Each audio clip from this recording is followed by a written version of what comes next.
szülők autójában talált testnedvek DNS vizsgálata kimutatta, hogy Madeleine a Portugáliában eltűnt kislány altató túladagolásban halt meg. Vendégem Dobos János, az Állampolgári Bizottság, az Emberi Jogokért Alapítvány elnöke. Jó reggelt kívánok! Jó reggelt kívánok! Ugye Madeleine esetéből most fókuszáljunk arra a gyanú szerinti szülői viselkedésre, amely szerint egyszerűen a szülők túlaltatózták a kislányt. Mennyire gyakori az Magyarországon nálunk, hogy a hiperaktív gyerekeket így módon próbálják lenyugtatni? Igen, hát ugye a médiában sok minden előkerült ezzel kapcsolatban, többek között az is, hogy a gyermek hiperaktív volt, és emiatt a szülők, az orvosszülők nyugtatták. Ez ismét rátereli a figyelmet arra a jelenségre, ami manapság egyre nagyobb méreteket ölt, hogy a hiperaktívnak vagy figyelemzavarosnak mondott gyermekeket olyan kemikáliákkal próbálják kezelni, amikkel igyekeznek ezeket a tüneteket elnyomni. Én nem feltétlenül kenném ezt mindig vagy minden esetben a szülőkre, ugyanis inkább az a meglátásunk, hogy inkább az a tapasztalatunk az alapítványi munkánk orvosi során, felelősségről van szó? hogy igazándiból egyfajta propaganda ez, ami terjed egyre inkább a társadalomban, azt is mondhatnám talán, hogy egy divat, hogy a gyermekeket tekintsük betegnek, és ha már beteg, akkor adjunk neki gyógyszert, és ezek a gyógyszerek viszont olyan szerek, amelyeknek a mellékhatásairól a szülők nagyon keveset tudnak. Ez hülyeség, nem? Hülyeség. Hát nekem van egy 2 éves kislányom, ő aztán megy, mint a torpedó, de eszembe nem jutna, hogy valamilyen módon úgy altassam el, hogy adok neki valami módosít. Egyébként Magyarországon hány kisgyerek kap, nem tudom, hogy mondhatom-e azt, hogy drogokat? Szerintem mondhatjuk, és erről nagyon nehéz információt szerezni tapasztalatunk szerint. Ez nem egy nyilvánosan hozzáférhető statisztikai adat. De a szám az több ezres vagy 10 ezres? Nagyságrendű, vagy maximum 10 ezres. Mi van ezekben a kemikáliákban, ahogy ön fogalmazott?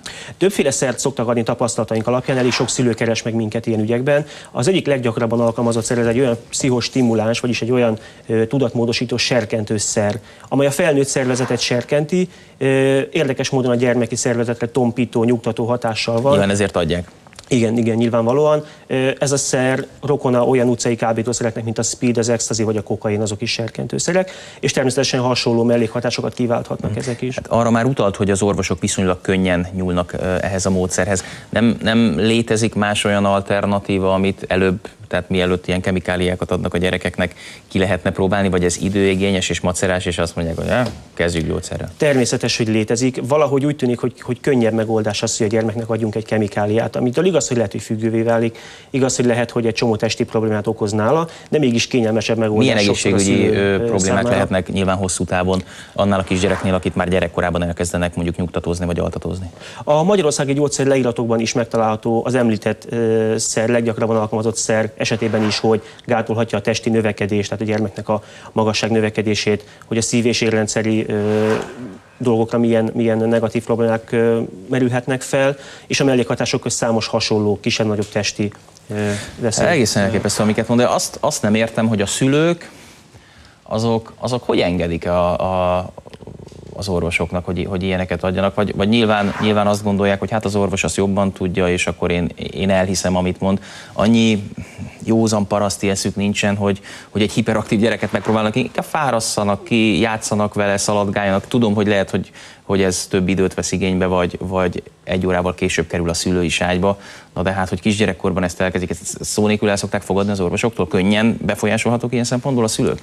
Annyit kell talán háttértörténetként tudni, hogy az, hogy hiperaktivitás, ez maga a fogalom onnan jön, hogy 1987-ben az Amerikai Pszichiátriai Társaság az Egyesült Államokban gyakorlatilag készfeltartásos szavazással, többségi szavazással hallottam azt is, hogy ez egy kamubetegség, tehát hogy ez egy olyan divat, amit kitaláltak az orvosok, a gyógyszerlobbi, nem tudom, hát hiperaktív, Istenem, hát milyen legyen egy gyerek hiperaktív?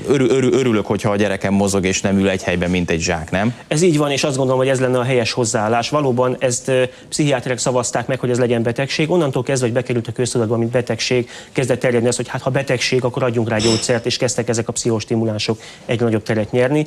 Természetesen vannak alternatívák, vannak módszerek, amiket lehet csinálni. A legjobb talán az, hogyha az ember leköti a gyermeket, ad neki olyan munkát, amit tud csinálni, de lehet számos olyan probléma, amit tényleg kiváltja a gyermeknél azt, hogy ez probléma. A kérdés az mindig az, hogy mi okozza a gyermeknél ezt a hiperaktivitást, és ez lehet számos olyan testi dolog is, hogyha a gyermek nem érzi jól magát a testében valamilyen probléma miatt, az is okozhatja, hogy izgága, nem tud megülni. Azt kell kezelni, nem pedig elnyomni kémiailag ezeket a tüneteket. Hát elszomorított azzal, amit mondott, de remélem, hogy segítettünk egy kicsit, hogy erről a témáról beszélgettünk. Köszönöm szépen, hogy itt volt. Hallottam már Oswald Marika kacagását, úgyhogy ők jönnek Klaudiával.